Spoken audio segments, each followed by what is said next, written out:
This episode of Places She Shapes is sponsored by JAC Project Management.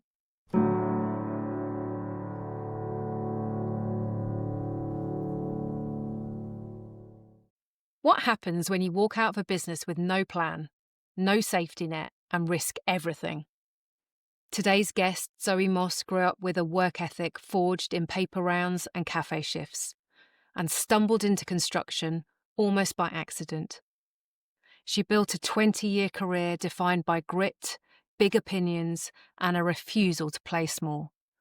But the biggest leap came when Zoe co-founded Cast Interiors, the first majority female-owned fit-out contractor, and grew it in just 5 years into one of the industry's most disruptive firms. In this episode, Zoe opens up about risk, resilience, what it takes to shape a business, and a culture that doesn't apologise for ambition. This is Zoe's story, and it proves that sometimes the boldest growth comes from walking away with nothing. Okay, let's take it from the top.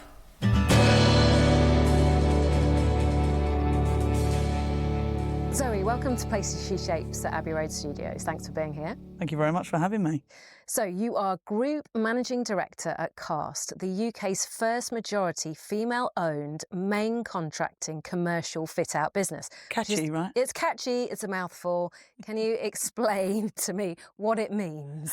What does it mean? It basically means that there are no other builders in the UK that are majority owned by women. That's just a simple fact. It's obviously an industry that we know is underrepresented, way better representation more recently, but obviously from our perspective, that's a fair banner to put above the door, if you know what I mean, because it's obviously it's entirely true, but there is a reality that it is a serious piece of kudos that sits behind that from our perspective. Amazing. And how long has the business been going?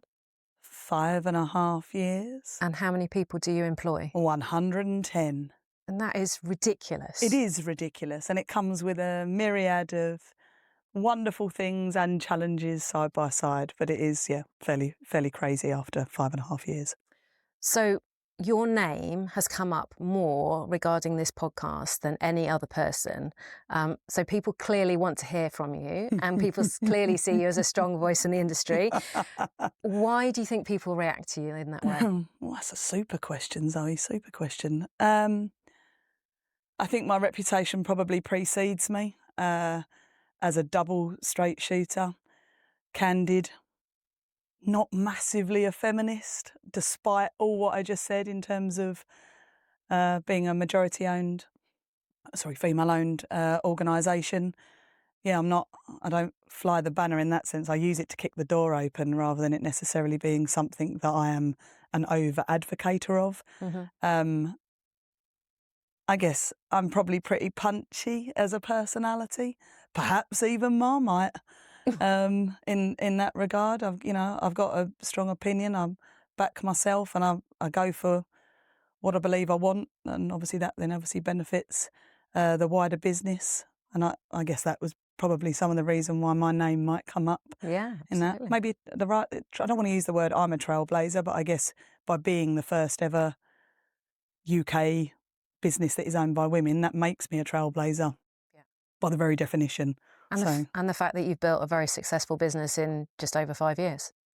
And that probably has a bit to do with it, yeah. It probably does have a bit to do with it. Yeah, and there's probably some of your competitors that are a bit annoyed about it. Disruptor, I like to call myself. Really? Off of the back of that. I like that. We'll come back to that. Do you see yourself as a spokesperson for change? No, is the honest answer to that. I don't think I am a spokesperson for change. I think because I am a female leader in an underrepresented industry, I'm probably seen as that out from the outside perspective. I don't personally pursue myself in that way. It's not about change for me. Certainly not if you're asking me from a diversity standpoint, no way. In terms of what it is that we do day by day, contracting wise, hell yeah. Yeah, I'm a change maker in that sense, because we have this mantra within the office that is, do what you say you're going to do. I know it sounds really basic, but in our market, on the contracting side, I think that's where a lot of disappointment comes from, People make a commitment, they don't see it through. Whereas culturally, we always do what we say we're going to do. Send a report on a Friday, send a price on a Tuesday, whatever that commitment is. Yeah. If that sits central to everything you do, you'll find the business runs a lot more successfully off of the back of it. So it's that sort of change I would guess I'm more renowned for, rather than if you're asking me if I fling my bra around my head and, burn it. No, probably not along those side of things. So what was a young Zoe like? All the things you would expect, Zoe. Bullish, confident, overconfident, probably. Hungry, ambitious, all of those things. Hard worker, though. I would graft always, whether it was schoolwork, whether it was a Saturday job. I definitely have grafting very central to who I am as an individual. Where's that come from? Without doubt, mum and dad. Bit cliched, isn't it, to hang it on your parents, but both grafters, both put the extra in, both wanted better than what they had for their kids, and that comes out the other side in terms of who we are. I've never been frightened of putting an extra hour or 4 in to get out what I wanted to get out, which was success. Yeah. What's success look like for you? What does success look like for me? If I'm being entirely honest, being successful is being able to put Oliver through a school I wanted to put him through. It's being able to go on the holidays that I want to go on. It's being able to say that out loud, actually, without being embarrassed about it. It's being able to wear red-soled shoes. I guess that's, for me, is what success looks like. And you do that all side by side with friends, family, incredible business partners and work colleagues. That's what success looks like for me, if I were to put it all into a very short sentence. Yeah. So home life when you were 6, 7, 8, brothers and sisters? One sister, couple of years younger. Yeah. And what do your parents do? That's the best part. Both civil servants. My mum was a school teacher and my dad was, what he likes to refer to as a council estate water squirter, which is a fireman. And worked his way up, obviously fairly senior in the fire brigade. My mum retrained later in life to go back and be a school teacher. Incredible she is with kids in general. But they always said, you want something, you have to work for it. Whatever it was. I'm not exaggerating. I'm literally talking paper rounds at 11 and You had paper round at 11? without doubt. Wouldn't let my son do one now, but that is exactly what I did. Paper round at 11. Yeah. Worked in Romford Market in a cafe at 14 for 20 quid for an 11-hour day with a 20-minute break. But it meant I had 20 quid. And with that 20 quid, you go and do something cool, something exciting, something experiential. Yeah. And then that pushed on through various other jobs that were by no means careers, but it was all led from if you want something, you have to go and work for it, or you ask for it for your birthday. Absolutely. So Saturday jobs, paper rounds. Where did the construction seed come from? Quite a lot later, if I'm entirely honest with you. So I went to a great school, got a good education, went on to university, did a degree in economics because I didn't have a clue what I was going to go and do. Yeah. Back in the day when you used to get career advice, it's way better now. Used to answer some questions, yes or no, and then it would spit out an answer. And the answer it spat out for me, age 16, was you should be a school teacher. And I think it's because I might have said, do you have a nurturing side? And I hit yeah. I was thinking about the rabbit, or looking after the pets rather than kids. And it said, you should be a school teacher. So I was like, okay, I'll be a school teacher. So I did a GCSE in child development. I then went through my A-levels thinking that's exactly what I would go and do. And then I was like, I'm definitely not doing that job. I did work experience for a fortnight in a school. I thought I might kill one of the little sods. So I thought it's probably best if I do something else. If I do something different. But I didn't know what that different was. Yeah. So off I went to university, do a very sort of business-based economics degree. Finished university, applied for every single marketing graduate training scheme I could get on because it was the only module I liked in my degree. Got home, went back to one of the Saturday jobs, but wasn't working obviously on a Saturday. I was working in Debenhams, of all places. Yeah. And one of my friend's parents phoned me up on the landline because that's what you did back then, and said, can you send me over the CV template you've got for our youngest son so that we can basically crib it and copy it? Yeah. No problem. So unwound the cable to put the dial-up internet into the back of the massive PC that was up in the spare bedroom upstairs, sent it over. 5 minutes later, the phone goes, Zoe, what are you doing at the minute? I'm like, I'm just working at Debenhams, earning a couple of quid till I work out what the next step is. And they were like, do you want to go and be Ian's PA? And I'm like, sure. What, where? And they were like, St James's Park. I'm like, oh, that sounds nice, doesn't it? It was come up to London, and Ian, in inverted commas, Ian is one of my greatest people I've ever worked for. He met me at St James's Park and I went in to be his PA, and he is not your typical individual, not your typical mentor, not your typical teacher. Back then as well, super aggressive. What business was it? Oh, in construction, that's the point. But we were working on public sector frameworks where it was very high pressure. You were doing government building change all the time for what was the Lord Chancellor's department became the Department of Constitutional Affairs. And we were going there, high pressure, quick turnarounds over weekends. You had a labour pool working for you, and it was wild. It was wild. He would pick me up at 5:30 a.m. every morning. We would drive into London back then. You're talking pre-congestion charge, Park under the bottom of the building, go in, the labour would all come in. We would tell them which jobs they were going to. And then 5.5 years later, I was still there, but I was their senior contracts manager. Wow. I was pricing jobs, delivering jobs. I was labour master. How did you go from PA to... That's, again, a great question. Listening is the answer. Sure as shit, not because he taught me anything, because he was an absolutely terrible teacher. Terrible. Couldn't teach anybody if his life depended upon it, but we get on a personal level, get on really, really well. I sat next to him, opposite him, in the car with him, every phone call. Listening. It's just an incredible baptism of fire. Yeah. And I learnt. They weren't big jobs. You're not talking about the same size jobs that we do nowadays, but back then they might have been £250,000 type jobs. Over a weekend, though, over Easter weekend, we would deliver that sort of change. High pressure. Oh, mental stuff.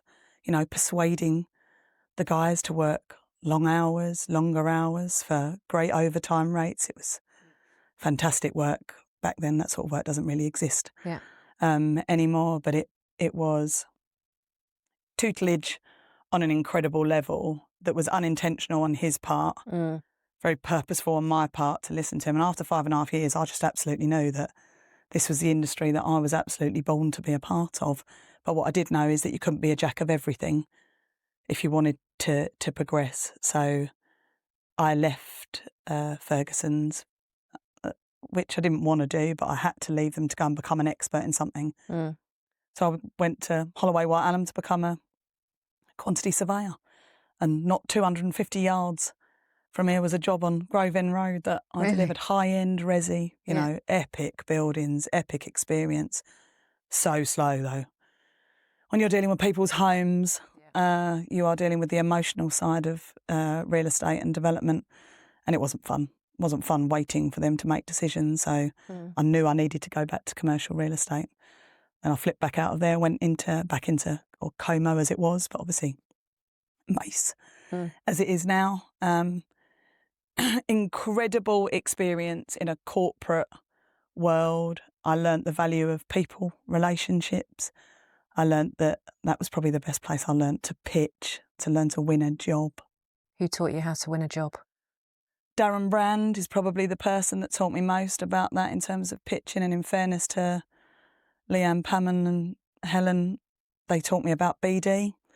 And I think if you blend pitching and BD and the technical knowledge that I had from a QSing perspective, I had a special sort of winning work, and that was, I guess, the sort of paved the way for leaving there to go and run someone else's business. What happened in that first job where you started as a PA and then you changed into construction? What was it about the construction that excited you or like floated your boat? It's tangible, right?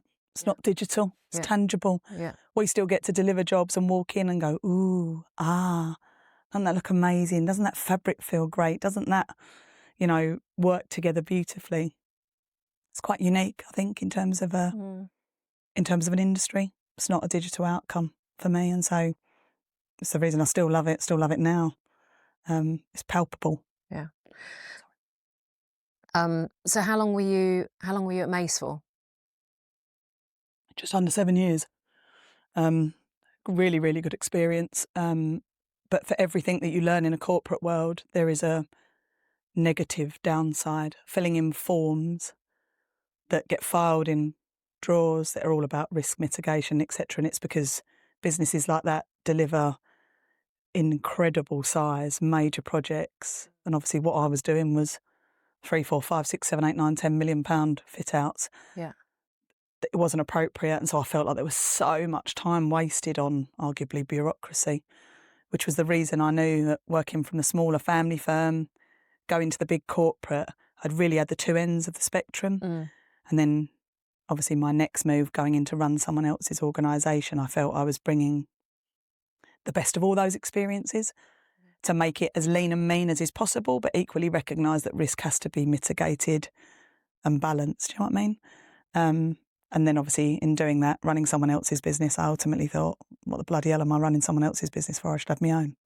So I did. We'll come to that. So you left Mace. Where did you go after that? Which was... Charles Edward. Okay. So I went and set up their London office. They were an established business doing house bashing. So how did that role come about?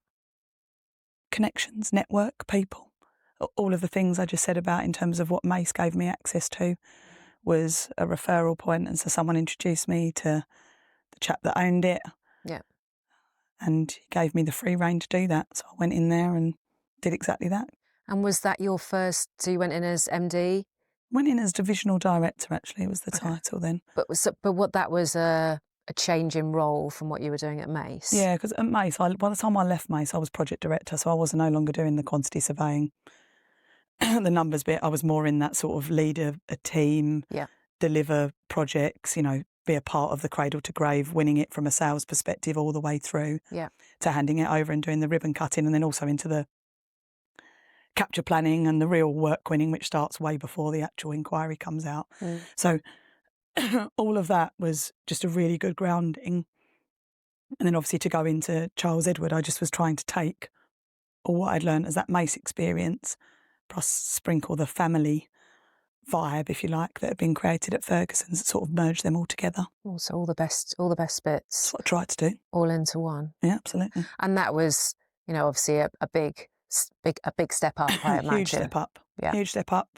But we were good at it, And obviously the business partners that own Cast now, they were with me as on that Charles Edward experience. And we were only there 3 years, but we grew a team from 0 to 45. We were doing 40 million as a department. And there's realisation that sits around that, like how you create something from nothing, how you realise and validate your own self-worth and your own skills, which then pushes you down a direction of starting your own company. So you practiced with somebody else's money and then you did it yourself. It's an excellent synopsis, and it's exactly what we did. Yeah, exactly what we did. So you built that team from scratch. 3 of us started there, and then there were close on 50 by the time we finished 3 years. 3 years later, but very much practiced with someone else's money. And then when you run someone else's business and you are the figurehead for it, there are challenges around that when the people that own it don't want to do what you want to do. So you feel like you're the front face, you have all of the ownership and responsibility, but then arguably there's a part of it that you don't have ownership and responsibility for. You don't have the ultimate decision maker. But you are the face of it. So a decision looks like it's your decision, but it's not your decision. Yeah. So sometimes you've got to be the bad guy. Yeah, very much so. Yeah. Interesting. So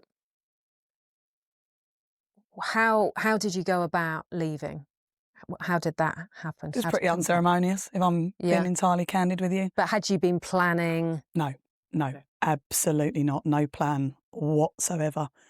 Went away on the Christmas break, a bit disgruntled with decisions that were being made and things that were outside my control, which was mainly cash flow things. Yeah. So this is 2009, Christmas 2019? 2019. Okay. Went away on a Christmas break with my husband, got back on the aeroplane, was a misery guts coming home. My husband like, what's the matter with you?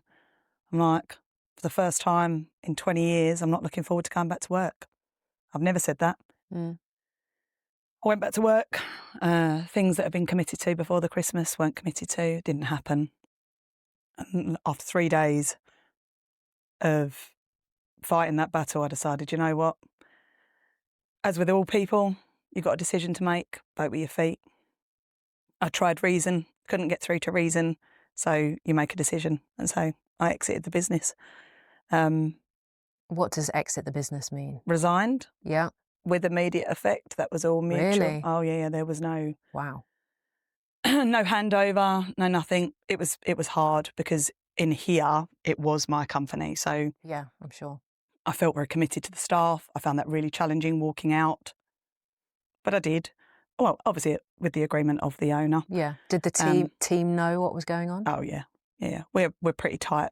We were pretty tight as a team. They were my team. Yeah. Irrespective of whose name sits on company's house, they were my team. Yeah. And so I left, Okay. went home. Went home? Then what happened? Went home. They accidentally copied a recruiter in on the communication that went out probably within 24 hours. I reckon my phone had rung 100 times. So the company had sent out some comms saying, Zoe's left the business. Yeah. They copied a recruiter in by mistake. Instead of sending an email to Dave Robson, they sent it to Dave Roberts, who works at Solution. Okay. And so Dave was like, ching ching. It went round the market like wildfire. Okay. And so you were very popular. I wasn't ready to be popular, no, though, Zoe. I'm sure, yeah. I was a bit battered by the experience. I was a bit emotionally still attached to the company. Wasn't a pleasant exit in that sense. So the company had sent out an email saying Zoe Moss has left the business. They'd accidentally copied in a recruiter. Instead of a member of staff. Your phone then... Phone rang off the hook. Yeah. And I was feeling a bit sorry for myself, sat on the sofa at home. And then the phone started to go, little WhatsApps, messages, do you want to come in for a chat, this, that and the other. And you have these mixed emotions of you're crap in your pants because you're out of work, so you need to get back into work. Yeah. It's so ridiculous. If I could go back and slap myself around the face and say, take a deep breath for a minute. Yeah. And then there's the ego part of you that's flattered by the market's great and the good, reaching out, wanting to have a conversation with you. Yeah. And then because I'm a bit battle scarred and everything else, I felt like this responsibility for the team. So I was like, if I can go somewhere else and get another job, I can get them all a job. And again, it's a ridiculous notion with the gift of hindsight. But at the time, it was they were the things that mattered to me. Sorting the team out. Yeah. Sorting myself out. Yeah. And getting back into an industry that I did, that I do love. And I'd only been out of it for 24 hours. Yeah. When you just like take a deep breath, have a minute. I don't give myself a minute ever. So did you go and have some meetings? Did. And? Lots of people offered me lots of jobs. Right. And that's amazing and very flattering and very reassuring. It's almost like you needed that validation in that difficult moment. Yeah. And then my mum said to me, what the fuck are you doing? You're unmanageable. Direct quote from my mother. Mm-hmm. And she is right. I'm definitely unmanageable now. I mean, I've probably got more and more unmanageable as the years have gone on, but I don't want to be managed. I want to do the managing. And in that moment, she gave me the kick up the butt I needed. And so I sat in the upstairs of the Ned, because I still had the membership to the Ned, drinking some rosé with Atorn, Who was one of your team? She's one of my co-founding partners. Yeah, but you worked together before. Oh yeah, and we worked together at Mace. Been together over a decade. Okay. So there's a lot of very close history between the pair of us, and we are friends, frankly. And we would go between the confidence of let's start a business, and we were writing out names of businesses, what we're going to call ourselves. Whose idea was it to go, shall we start a business? Like, where did that idea come from? My mum, arguably. My mum. Because I'd gone round the ropes. You have this, again, the self-doubt keeps coming in, like, have I got enough money to go out on my own? Have I really got the contacts, or are they just the contacts that come to the businesses that I've worked with before? So she planted the seed. I said to Aitorn, listen, we've got a choice. We either go in as a little team, and offer to bring work with us, and we knew we were capable work winners, or do we go out on our own and a glass of wine, and we'll go out on our own. Another glass of wine. No, let's not do that. Let's go and work somewhere safe. Get that reassurance. Another glass of wine.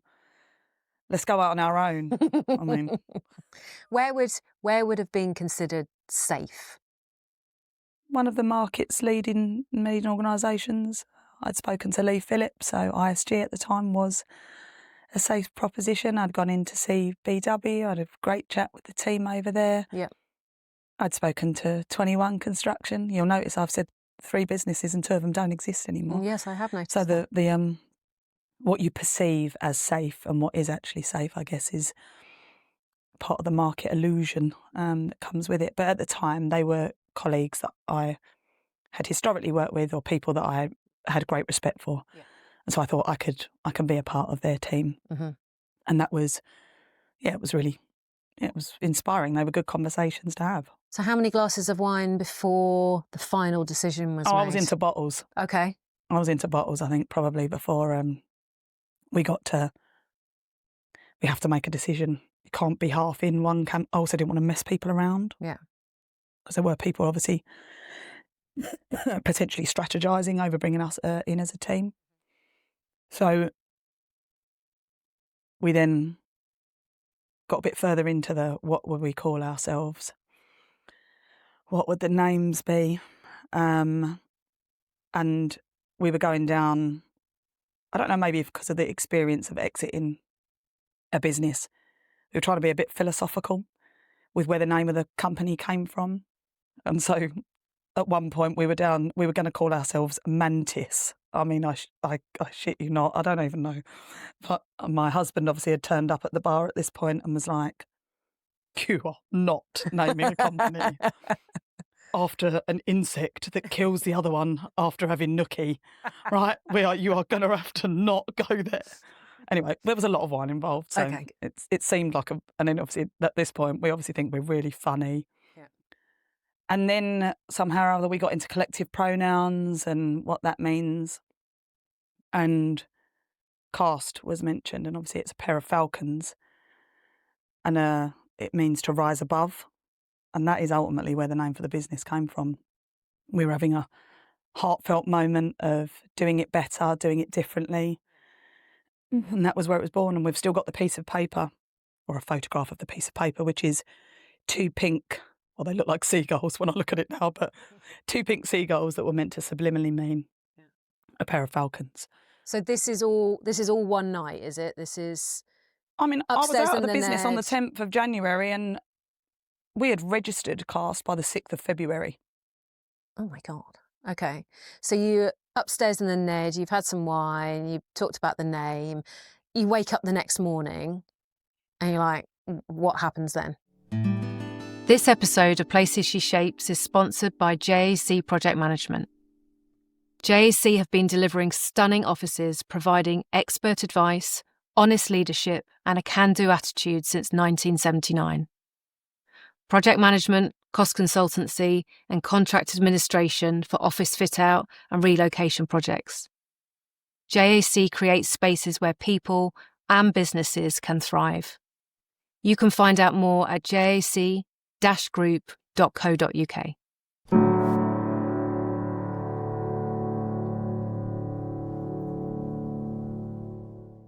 What happens then? Then we start looking at the the real nuts and bolts of it, which meant... Okay, so nobody went, actually, that was just a lot of wine chat. And... No. I think at that point we'd said, we're not indecisive people, if I'm honest with you. So the indecision was across one evening. By the next day, we'd made the decision we were going to do it, and then it's about how are we going to do it, like physically, how are we going to do that? Okay. So you need money, right, to set up a business. We have money, but we don't know what that looks like. We're looking at who would we work for, client base wise, all of that. You start kicking around, arguably, what you or I would call business planning now, but at the time it's sheets of paper, it's ideas, it's real, brainstorming. Spoke to a couple of potential partners, people that wanted big shares in what we were doing. And we didn't want to give it up before we'd even got going. That must have been quite flattering, though, that people were interested in investing. And... Absolutely. And they were. They knew that we had a client base that we knew we were going to target, which was and always has remained heavily on the landlord, an asset owning side of the market. And we had strong relationships that I'd brought from Mace that still carried with us at Charles Edward, and I knew that ultimately they would come wherever we ended up. And so we sort of kicked it around as more ideas. And then we ended up speaking to one of our subcontractors at Charles Edward, because ultimately in not working for Charles Edward anymore, there was going to be like a turnover gap.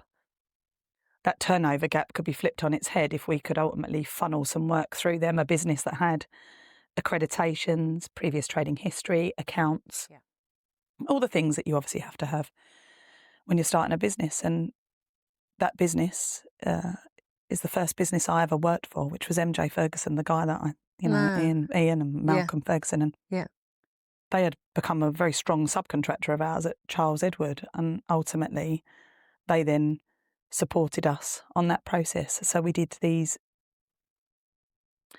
we positioned ourselves as cast, but in little writing it would say with MJ Ferguson on all of our branding, but so little you could... To get you through those 3-year accounts. And that's exactly it. But it wasn't 3 years. Ultimately, we grew so quickly that we only really needed their back-to-back support for probably about 15, 16 months. Wow. We'd grown that significantly. We'd given ourselves the landing pad to go on and then obviously progress our own sort of brand in its own right. And to this day, they are still a very key subcontractor of ours, but it served a purpose for them. It enabled them to plug a gap that was going to be created by our exit from Charles Edward. Just talk me through the timeline. So we had Christmas holidays, came back, few days, 10th of January, like this is not happening. Have the conversation and then you register the company. 6th of February, I registered the business. 2020. 2020. Which is quite relevant to the next bit of the story, isn't it? It is super relevant. So 6 weeks before Boris shuts the entire country down, we'd taken an office in City Point in I say an office, more of a cupboard really. Windowless, airless cupboard. But humbling experience, actually, really humbling. We had a mini fridge between our 2 seats.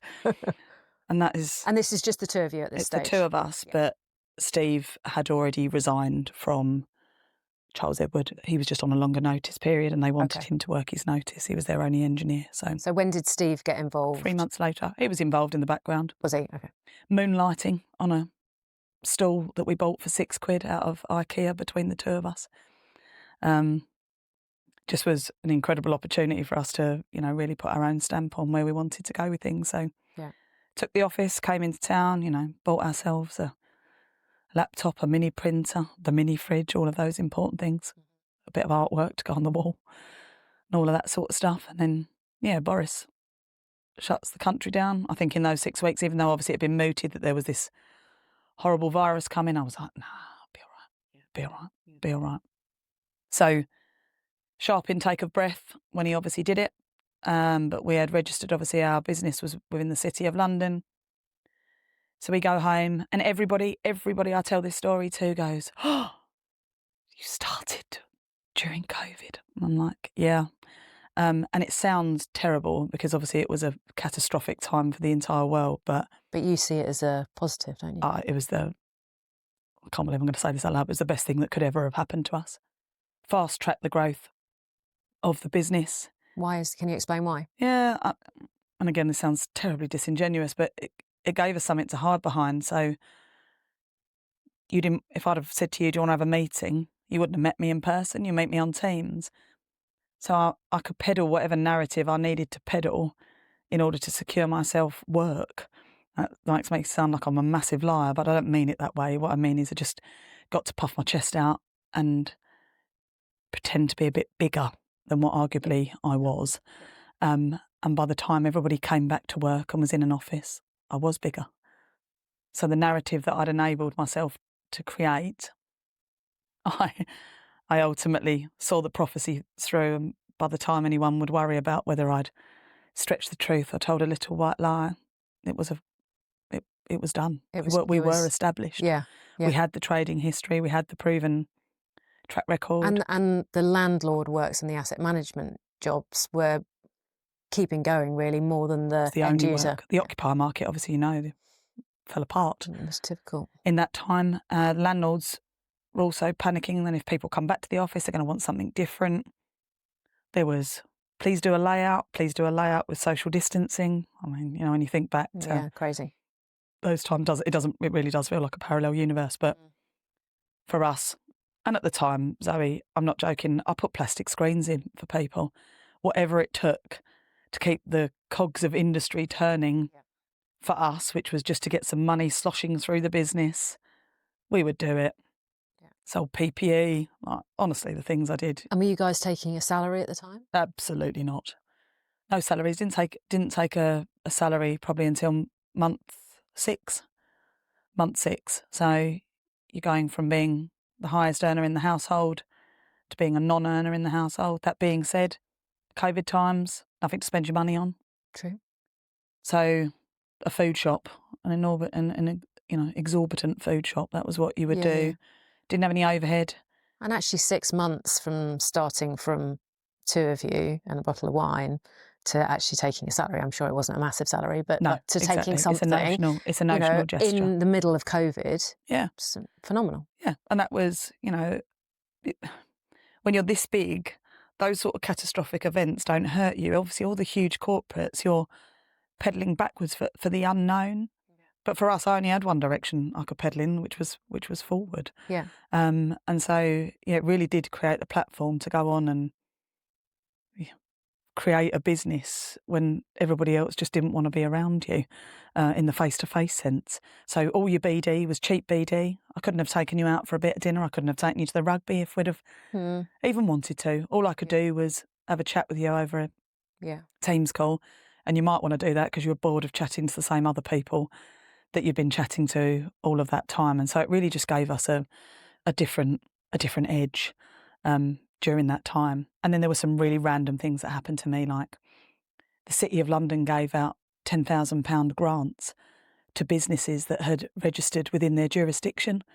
I'd registered for 30 days and I just got 10 grand paid into the business bank account, which obviously at the time, get up and do a little dance over. Amazing. That was 10 grand I could do something useful with that help build the business. We took a COVID loan, long been paid back. No questions asked, right? They paid you the 50 grand within 10 minutes of filling in the form. All those things are long paid back. But of course. But they gave us investment opportunities, not to take it out for salaries, quite the opposite. It was to do something useful with it. It gave us cash flow when cash is the most important thing to a contractor when you are just starting out. Had you ever, during school or university, all those first jobs, gone, I want to be a business owner? No. I'd had excellent examples around me. So the owners of MJ Ferguson, they are family friends. And I'd seen hard work, owning a business. I'd seen it pay off. I'd seen their success and thought, I might quite like a bit of that. But at the time, I was still going to be a teacher. Then after that, I was going into marketing. It took me a bit later to realise that, if I'm honest with you, construction is just not was not back then a talked about viable professional industry. In my head, construction meant be a brickie. Yeah, yes. You know, Yeah. that's couldn't be further from the truth. If you try to do a lot of that now, well, we'll go in and talk to colleges just to say, are you aware that there is a really professional, very cool career choice that exists around Yeah. our sector? Yeah. And so many different Yeah, because roles. just going back to that filling in the form, you should be a teacher. A bit scarred by that, and want to make sure that people know that this is a proper industry. So construction was a surprise to you. Was being a business owner a surprise to you? With the gift of self-reflection, no, probably not.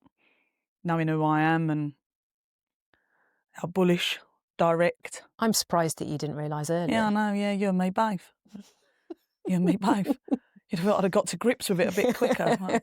Now I look back, I think, oh God, I can't possibly imagine not being one.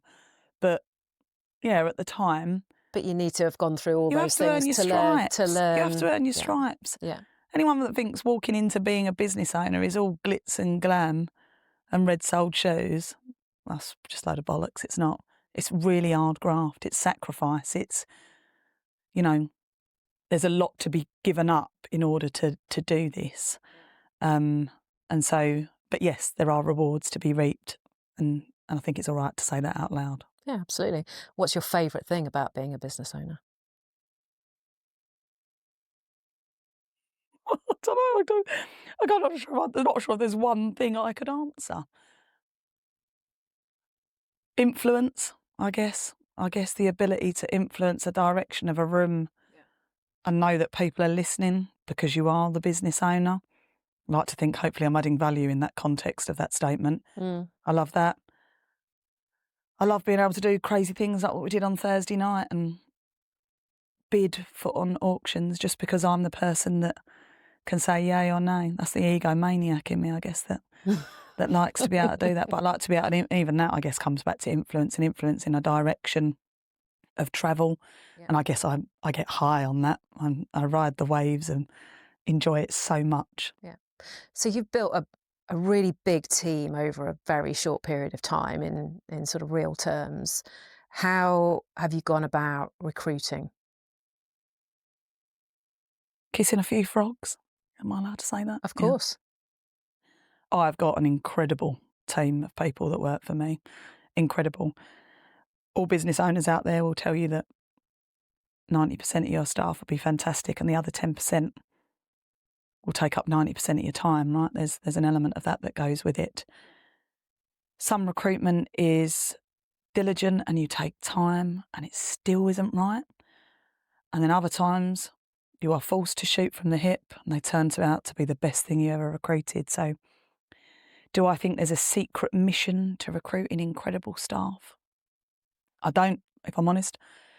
There is an element of diligence, obviously, etc., that you have to do in part of that. But having a connection with people or feeling like they bring something different to what else is in the team, feeling that they will culturally align to everyone else that you've got, I think they have gone on to be the greatest stars in our business. And then equally, what we were 5 years ago to what we are now, we have different needs, different recruitment needs, different types of people that we need to take on because we all do still sit in an office all together. We are very open plan, really side by side. There's a lot of that, but you still are a big team, and the attention and love that you used to be able to give and nurturing you used to be able to give individual member staff, you can't do that so much anymore. So you end up having to have tiers of management and all of that goes with it, which is change, and that's difficult for some people, but also it's a learning curve, and people also go on their own mini journeys and come out the other side of it. And we are so lucky to have such an incredible group of people that do work for us. But it doesn't mean there's not some funny stories along the way. I'm sure. Your management structure that you've put in place, there's various elements to the business, aren't there? Can you just talk me through that? Yeah, so there's a couple of different ways. So obviously we are a group of companies, 3 main contractors, 1 furniture business. So we have that sort of structure that sits, we are formally linked as a group of businesses. Beyond that, we then obviously also have an ownership team, and then we have a senior management team. And what we realised, actually, I think over the time is of the 5.5 years that we've existed, if you ask me what the hardest year was, the hardest year was year 3. pushing through so many pain boundaries on growth from a staff perspective, from an office perspective, from a size of project perspective, from your infrastructure that you put in place when you're a £1 million business to the infrastructure you need for a £20 million business is so different. So you're tracing your tail on change all of the time. And what we realised in that year is that we were recruiting loads of people and lots of people joined the team, but none of us had deputies. So we really were the first and last line of defence on everything. And what we realised is that as we got bigger, what we had to do was create a deputy type system. So in the event that Aiton's not in the business, she's got her deputies and Alice and James, right? People that understand the business, know the team that are underneath them. That's really good. And he's got the same with Jessie. You've got to have somebody who can pick up the mantle and do things as you would do them. That's a cultural position for me, that cascading culture down from a senior tier. I like that sort of calling it the deputy. That's a great analogy. It changed everything. Having that in, that the longest hours I ever worked was in year 3 because there was no deputies. Work winning fell to me. Go and win the work, Zoe. You have to feed the machine that you are creating. Yes. So it's hard work. But now what we've got is there's a raft of us that contribute to work winning. And so you don't feel like if you're out the business on a week's annual leave, obviously I don't disappear anywhere. Too much of a control freak. But there is an element of you can go on a boat trip with your husband and your son and know that the world's not going to end. Yeah. And that takes a bit of a mindset shift, certainly from my perspective, but from everybody's perspective, to be able to have that deputy. Also, it gives people opportunity, right? Yeah. Those deputies have stepped into those positions. They now know that they're rising with the business, and then people that are under them, very hierarchical to refer to them as under them, but you know what I mean in terms of a tier system. Yeah. But they know that as we grow, that then creates more opportunities. So are you quite sort of bottom up? Did those deputies generally come from within the business, or were they recruited in? Majority of them fulfilled a role in their function to start with before they have then gone on to lead a team. And that's obviously because the teams have just grown so significantly. Aiton's design team is 17 people strong.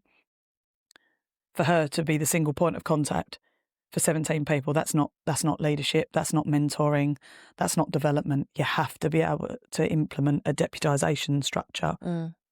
But we're still really available, still really very much on the coalface, that all of that has to exist. Yeah, perfect. Am I right in thinking that you run an apprenticeship scheme? I do. Makes it sound terribly formal. It came about quite organically. We had a few youngsters in for work experience a couple of years ago. What sort of age? 16 predominantly, actually, quite young, but GCSE, when lots of those came through personal referrals, people that we either work with or friends of ours that said, can my kid come in and do work experience? Some of those people turned out to be fantastic, and I just mean fantastic in the work experience sense, wanted to be there, wanted to contribute in the fortnight they were there. Yeah. And so then when they reached back out a year later, is there any jobs going and that sort of thing, we're like, probably should think about this in terms of a business that's leading on diversity, leading on change from an environmental and an ESG standpoint. That's got to also include leading with, bringing youngsters through our industry, an industry that we know is short on humans. And so we decided to offer a couple of roles out on the commercial apprenticeship side. What we then realised is we had no formality to that, no real structure around that, around the fact that we knew that we could give them direct, on the coalface work experience and learning on the job, and then release them for a day to university. Yeah. What's happened over the course of that time, because I've now got a year 4, a year 2 and a year 1, all commercial apprentices at the moment, is that we then realised that we needed to bring somebody on to actually help support, manage and nurture those individuals. So Kelly joined us as people manager, and she has a lot to do with their training, their development, and actually some other softer skills that I think you forget. The older you get, you forget what it's like to enter the workforce. Also, they haven't had the experience of university, so they're coming into the workforce age 18. Really young. So super young. And so there's a load of other skills that in order to survive, A, this industry, and B, in general, you need resilience. You need another set of skills around that are not certificate based. Yeah. They are life based, and you need people that have got the capacity to give them that involvement, and that's what Kelly does for us. So it's been a great experience to have Kelly leading on that, to have the youngsters, and then again the feedback's been great, and watching them develop and having them in differing years has been a great experience in itself. They're learning to stand on their own 2 feet. Cool. There was a project where you competed against 18 other competitors and won. Can you tell me a bit about that? Yeah, I guess it's one of the project wins that's the sliding door moment for the business. Mm. You don't know it at the time. It's the interesting thing, right, about sliding door back, moments. It's yeah. the gift of hindsight. What I will say is that wasn't in general contracting. That was in our furniture business. So, but the referral came from one of our clients on the general contracting side. People were looking for furniture businesses to essentially enter a real formal procurement process to be a framework partner to Legal and General on the PLC side of the business, and it was for their big head office down in Cardiff, and what essentially was a 5-month process of real qualitative questions, really think real deep stuff from almost public sectorish. Yeah. In terms of answering queries, in terms of going to interviews, identifying really what your USPs were around, and the market chitter chatter was that some Welsh firm has won. That's what they said. Because we were an unknown entity. Yeah. You're talking about 2.5 years into our existence. Yeah, amazing. And we secured it. I cried my eyes out when we won that. I cried my eyes out because it was a genuine moment of euphoria and can't believe we've done. Well, no, I can believe we've done it because, again, it's the same thing. Apply yourself all in. You're talking about owners of the business, staff in the business, everyone working till late, get the pizza in because we have got to give this our everything. And we gave it our everything. And ultimately went on to secure that contract, deliver 120,000 square foot of furniture. But way beyond that, we did the interior design for their office. It won 2 BCOs. I planted 4,000 plants in that building. You know, it's amazing. Became a huge springboard for what then came thereafter. You've made some tough decisions to walk away from clients that don't share your values. Can you tell me about that? I can. I probably won't name them though, if no, that's all probably right. Don't. Just no, that's fine. For the sake of everybody involved. But I think without being sanctimonious or pious in any regard, we've set off on a journey. We want to do it better, want to do it well. I'm as candid in these sorts of, conversations as I am with our client base. I like to think of myself as refreshing. Hopefully they agree and not down the bullish lines, but nonetheless, I am super, super direct. And there comes a point when you invest yourself wholeheartedly to secure projects over and over again under the pretext of qualitative and quantitative scoring. You know that you are the preferred contractor, and then something happens.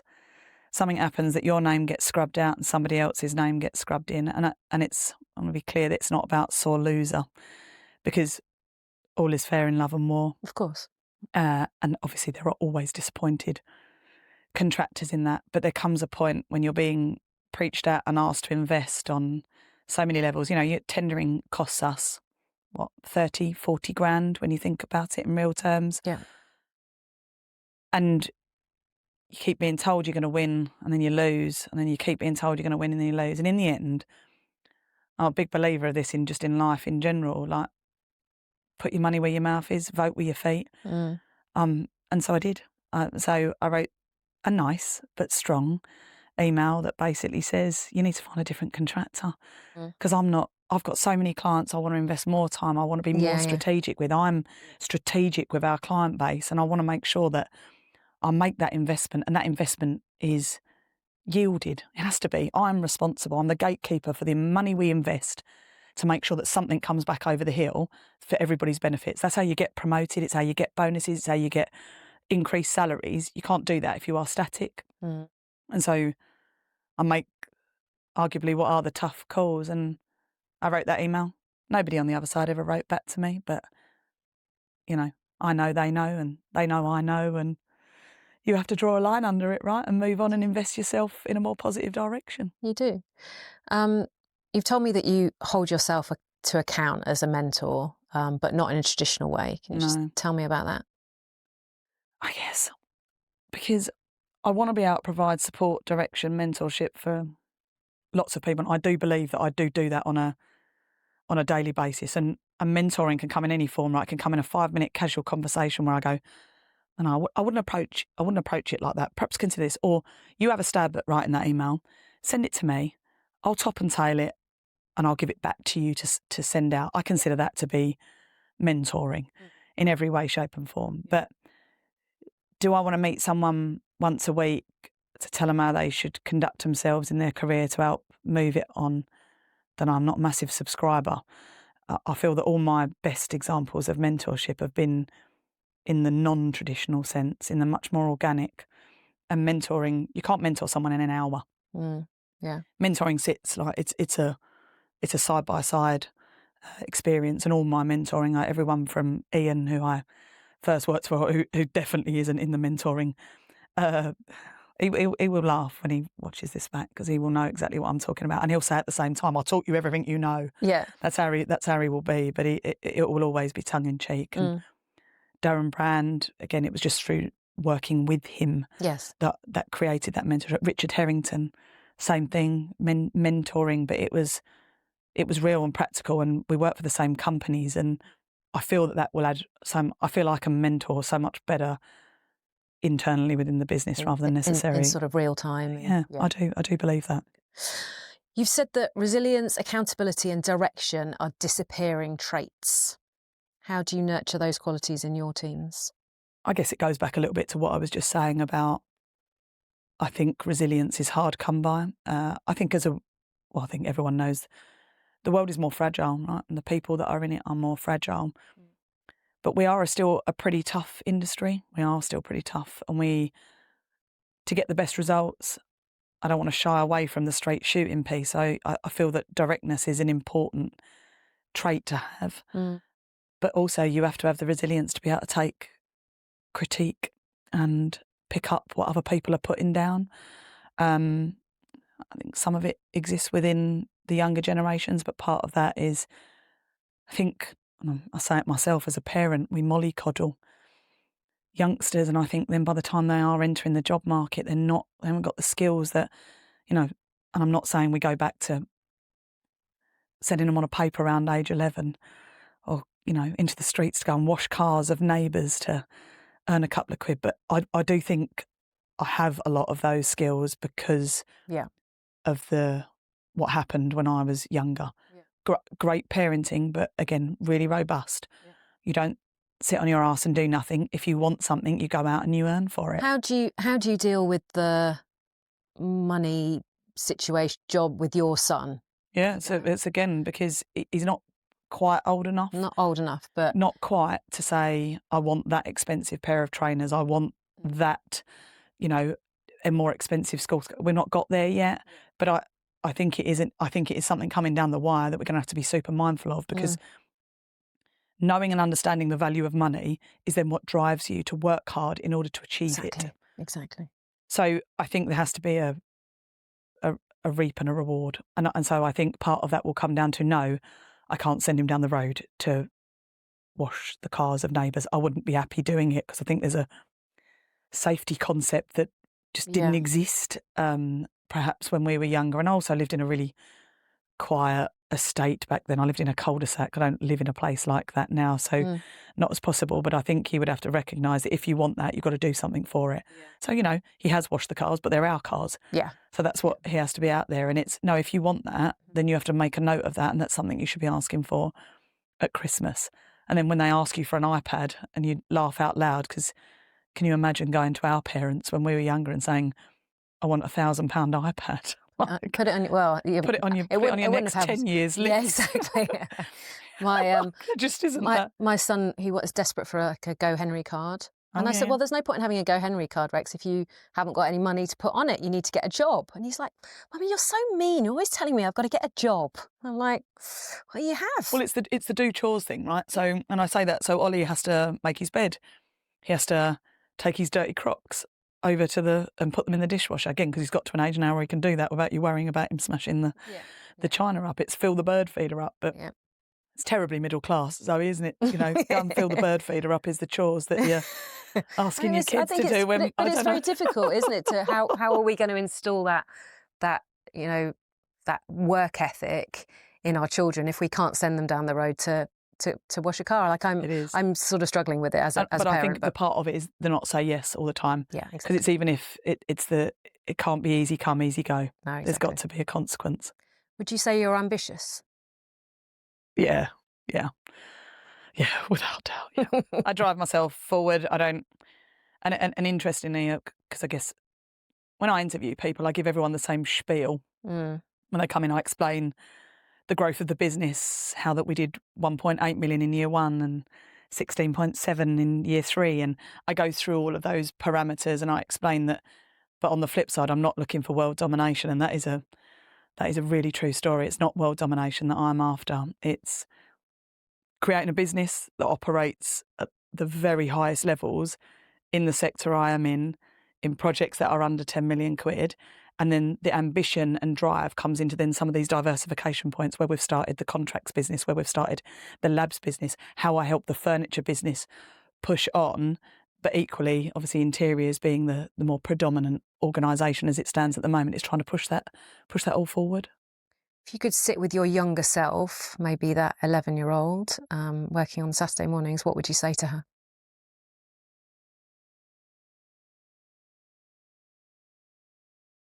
I hate hindsight questions. But I'll give you the context for why. Is part of me wants to say, go out on your own earlier, start it earlier. I don't think it would be as successful if I had started it earlier. So there's a part of me that has this real impatience, and I'm an impatient person. Tomorrow, that's gonna be put on my gravestone tomorrow. But I think there is a lot to be learnt from the experiences that we have gone through. But there are moments in my life I probably could have taken a breath or two more, maybe not age 11, but when I had my son, I had FOMO. I went back to work after 12 weeks. I'm a lunatic like that, and I wished I could have gone back and told myself to take a minute. It'll all still be there when you get back, and you're still going to be good at it, so don't worry about that. But again, it's a self-validation thing. That being said, I also have no time for regret whatsoever. It's a wasted emotion. And so there is a part of me that, and that's why I don't like the hindsight piece. I'm not sure I've got a great answer to that question beyond the fact I think I've done better from the experiences that I have had ultimately. Love it. So I've got 3 shaping moments questions for you. Ooh. As you know, podcast is called Places She Shapes. So the places question. You're in a room with everyone you've ever met, dead or alive, excluding your immediate family. Who would you look for first? Aton is the honest answer to that question. Yeah. No, that's because we've worked hard. We've worked hard to create this alongside obviously a load of other people, but yeah, we are. Yeah, she is my wingman in every sense. This has to be a different answer to this one, okay? Who's the woman you turn to for advice and why her? I have a very good friend called Kate Wykes, who I consider to be balanced and centred on most things. Everything ranging from corporate appreciation, sales, drive, ambition, all the way through to grief and the shit bits in life. I consider to be centred on everything. And I think somebody like that is very good to have in your sphere. So yeah, Kate would be my answer to that question. Okay. Final question. Shapes. How would you shape your ideal day? And you can have a work day and a non-work day, or you can just pick one. It's entirely up to you. God, it's a super question. I can't believe I've got to fit all this into one day. The reality is, I would get up, I would go to work, have a work breakfast with a new client, love chatting to new people.